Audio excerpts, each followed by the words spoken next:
கதிரவன் news சொந்தங்கள் அனைவருக்கும் வணக்கம். இலங்கையின் காலை நேர தலைப்பு செய்திகள். திருகோணமலை புல்மோட்டை பதவி ஸ்ரீபுர பிரதேச செயலகத்துக்கு நேற்று முன்தினம் வருகை தந்த பெண்ணொருவர் அங்கு காணி பிரிவில் கடமையாற்றும் பெண் அதிகாரியொருவரை தாக்கியுள்ள சம்பவம் இடம்பெற்றுள்ளது. சட்டவிரோதமாக காணியை கையகப்படுத்துவதற்கு ஒத்துழைப்பு வழங்காததன் காரணமாக அதிகாரி மீது தாக்குதல் நடத்தப்பட்டதாக தெரிவிக்கப்படுகின்றது. அத்தோடு அதிகாரியிடமிருந்து ஆவணங்களை பலவந்தமாக பெற்றுக்கொள்ள அந்த பெண் முயற்சித்துள்ளதாக குறிப்பிடப்பட்டுள்ளது. தாக்குதலுக்கு இலக்கான அதிகாரி சிகிச்சைக்காக பதவி ஸ்ரீபுர வைத்தியசாலையில் அனுமதிக்கப்பட்டுள்ளார். இந்நிலையில் அதிகாரி மீதான தாக்குதலுக்கு கண்டனம் தெரிவித்த பிரதேச செயலகத்தின் அனைத்து அதிகாரிகளும் நேற்று காலை அமைதியான முறையில் எதிர்ப்பை வெளியிட்டிருந்ததாகவும் கூறப்படுகிறது. அம்பாறை பொத்துவில் பிரதேசத்தில் பெண் ஒருவருடன் திருமணம் கடந்த உறவில் எடுக்கப்பட்ட புகைப்படங்களை முகநூலில் தரவேற்றம் செய்த போலீசார் பணி இடைநிறுத்தம் செய்யப்பட்டுள்ளார். சம்பவம் தொடர்பாக கைது செய்யப்பட்ட மட்டக்களப்பு மாவட்ட குற்றப்புலனாய்வு பிரிவில் கடமையாற்றி வரும் சந்தேக நபர் பணி இடைநிறுத்தம் செய்யப்பட்டுள்ளதாக போலீஸ் உயர் அதிகாரியொருவர் தெரிவித்துள்ளார். ஏற்கனவே திருமணம் செய்த இந்த சந்தேக நபர் பொத்துவில் பிரதேசத்தில் திருமணமான பெண் ஒருவருடன் தகாத உறவில் ஈடுபட்ட போது எடுக்கப்பட்ட புகைப்படங்களை சமீபத்தில் முகநூலில் பதிவேற்றியிருந்தார். இக்குற்றத்துக்காக பொத்துவில் போலீசார் கடந்த செவ்வாய்க்கிழமை மட்டக்களப்பு மாவட்டத்தைச் சேர்ந்த மட்டக்களப்பு மாவட்ட குற்ற விசாரணை பிரிவில் கடமையாற்றி வந்த சந்தேக நபர் ஒருவரை கைது செய்தனர். கைதானவர் பொத்துவில் நீதவான் நீதிமன்றத்தில் நீதவான் முன்னிலையில் ஆஜர்படுத்தப்பட்டதை அடுத்து அவரை 14 நாட்கள் விளக்கமறியல் வைக்குமாறு நீதவான் உத்தரவிட்டார். சம்பவத்தை அடுத்து சந்தேக நபரை பணியிலிருந்து இடைநிறுத்தியுள்ளதாக போலீஸ் திணைக்களம் அறிவித்துள்ளதாக தெரிவித்துள்ளார். மட்டக்களப்பில் அளவுக்கு அதிகமான மாத்திரைகளை உட்கொண்ட பெண் ஒருவர் உயிரிழந்துள்ளார். சம்பவத்தில் மட்டக்களப்பு சேற்றுக்குடா பகுதியைச் சேர்ந்த 54 வயதுடைய 2 பிள்ளைகளின் தாயே உயிரிழந்துள்ளார். இவ்வாறு தனது நோய்க்கான மாத்திரைகளை அளவுக்கு அதிகமாக உட்கொண்டதனால் மரணமடைந்துள்ளார். வழமை போன்று நேற்று முன்தினம் இரவு உணவு உட்கொண்டு விட்டு நோய்க்கான மாத்திரைகளையும் உட்கொண்டு குறித்த பெண் உறங்க சென்றுள்ளார். அதிகாலை தனது மனைவிக்கு மூச்சு திணறல் ஏற்பட்டதை அவதானித்த கணவர் உடனே மட்டக்களப்பு போதனா வைத்தியசாலைக்கு கொண்டுள்ளார். குறித்த பெண்ணுக்கு அங்கு சிகிச்சை அளிக்கப்பட்ட போதிலும் சிகிச்சை பலனின்றி உயிரிழந்துள்ளதாக ஆரம்பகட்ட விசாரணைகளில் தெரியவந்துள்ளது. மட்டக்களப்பு போதனா வைத்தியசாலையின் திடீர் மரண விசாரணை அதிகாரி தம்பிப்பிள்ளை தவக்குமார் சம்பவ இடத்துக்கு சென்று மரண விசாரணைகளை மேற்கொண்டு சடலத்தை பிரேத பரிசோதனைக்கு பணித்துள்ளார். மேலும் சம்பவம் தொடர்பில் மட்டக்களப்பு போலீசார் விசாரணைகளை மேற்கொண்டு வருகின்றனர். முல்லைத்தீவு புதுக்குடியிருப்பு மந்தவில் பகுதியில் உள்ள விற்பனை நிலையம் ஒன்றில் நபர் ஒருவர் குளிர்பானம் ஒன்றை கொள்வனவு செய்தபோது அதற்குள் மண்ணெண்ணெய் மணம் இருப்பதாக கண்டுபிடிக்கப்பட்டுள்ளது. குறித்த சம்பவமானது நேற்றைய தினம் இடம்பெற்றுள்ளது. முல்லைத்தீவு புதுக்குடியிருப்பு மந்தவில் பகுதியில் உள்ள விற்பனை நிலையம் ஒன்றில் இருந்து நபர் ஒருவர் வீட்டு வேலையாட்களுக்காக குளிர்பானங்களை கொள்வனவு செய்துள்ளார். இந்நிலையில் குளிர்பானத்தினை கொள்வனவு செய்த குறித்த நபரின் வீட்டு வேலையாட்கள் அதனை குடித்தபோது குளிர்பானத்தில் இருந்து மண்ணெண்ணெய் மணம் வந்துள்ளது. அதனையடுத்து பொதுக்குடியிருப்பு பிராந்திய சுகாதார சேவை பணிமனைக்கு குறித்த நபர் குளிர்பானத்துடன் நேரில் சென்று குறித்த சம்பவம் தொடர்பாக முறைப்பாடு வழங்கியுள்ளார். அதனையடுத்து சம்பவ இடத்துக்கு விரைந்த புதுக்குடியிருப்பு பிராந்திய சுகாதார சேவை பணிமனை பரிசோதகர் குறித்த விற்பனை நிலையத்தினை சோதனை செய்து கலப்படம் இருப்பதாக சந்தேகப்படும் குளிர்பானத்தினை கைப்பற்றியுள்ளனர். மண்ணெண்ணெய் கலக்கப்பட்டு இருக்கின்றது என சந்தேகப்படும் குளிர்பானத்தின் மாதிரியை பரிசோதனைக்கு அனுப்பப்பட உள்ளது. அத்தோடு குறித்த குளிர்பானத்தினை விற்பனை செய்த விற்பனையாளருக்கு எதிராக வழக்கு தாக்கல் பதிவு செய்யப்பட்டுள்ளது. அதனையடுத்து அதே பகுதியில் உள்ள ஏனைய விற்பனை நிலையங்களிலும் சுகாதார பரிசோதகர்களால் சோதனை மேற்கொள்ளப்பட்டிருந்ததும் குறிப்பிடத்தக்கது.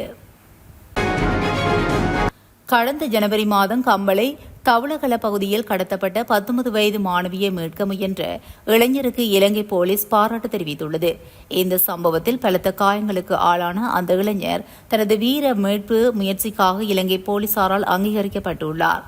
ஜனவரி 11ஆம் தேதியன்று வானில் வந்த ஒரு குழுவால் சிறுமி கடத்தப்பட்ட காணொலி காட்சிகள் வெளியாயின. இதன்போது குறித்த இளைஞர் மாணவியை மீட்க துணிச்சலாக செயல்பட்டமையும் பலரும் பாராட்டியிருந்தனர்.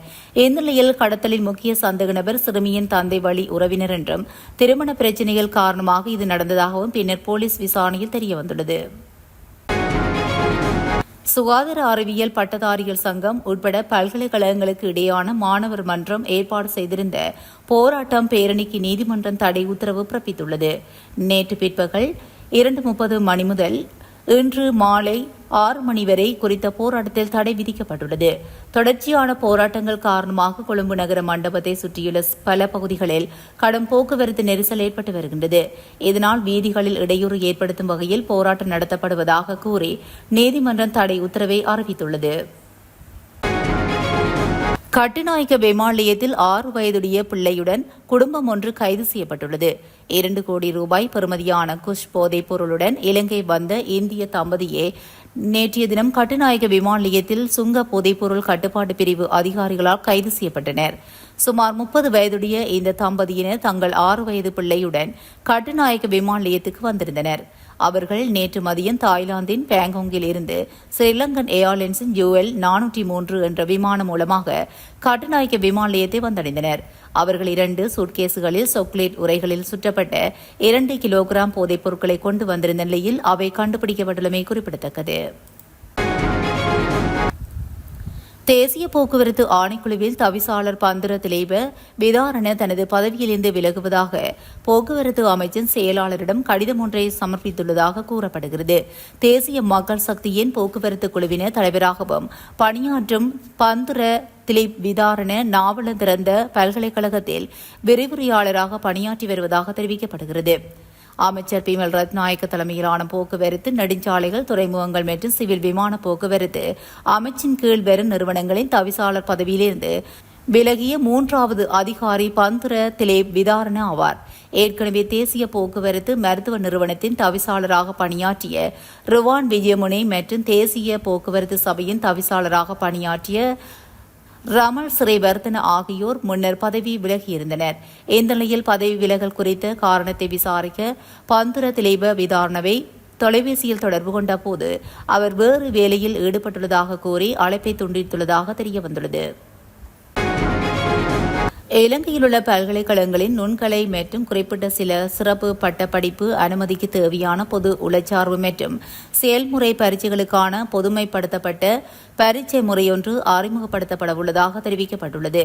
குறித்த பரீட்சை பல்கலைக்கழக மானியங்கள் ஆணைக்குழுவினால் நாடளாவிய ரீதியில் முன்னெடுக்கப்படும் என தெரிவிக்கப்படுகின்றது.